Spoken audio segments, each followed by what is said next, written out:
some people tell that there are personal qualities that you need to succeed in here. Is being patient, not very emotional. I tend to believe that we are all a bit emotional, a bit impatient, and of course there are Iceman machines out there, but I think the best protection against emotion is knowing perfectly the value of your asset.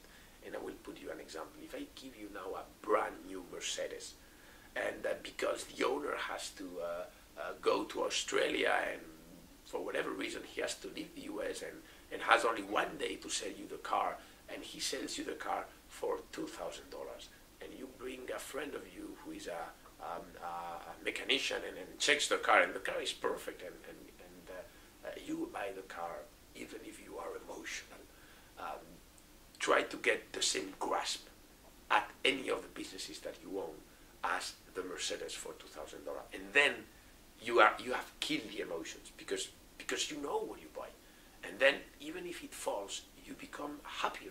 The more it falls, the more you buy.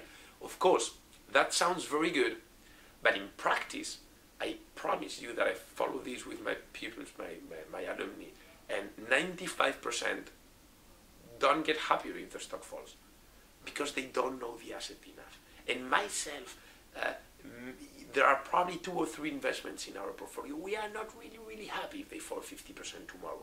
Well, that's what we are always working on, this long tail. But on the other hand, I tell you, 45 out of 50 investments, I would love if tomorrow they fall 50%. That for me is the proof that I don't need to be an emotional. I just need to look at the assets. I mean, I know we've talked about Exor. I know Fiat Industrial cannot go over, cannot disappear in one day because there is a network that gives service to a lot of farmers. I know that Ferrari and Maserati will be assets that people will want to own 10 years from now. And I know that the Société Générale de Surveillance will do more business than it does now in 10 years. So if these assets fall 50% in price, I'm sure that time is on my side, plays on my favor. So I would say that I'm a bit emotional in many aspects of the life, but I don't feel this enters into play only when I'm very sure of the value of the assets. Otherwise, you are doomed.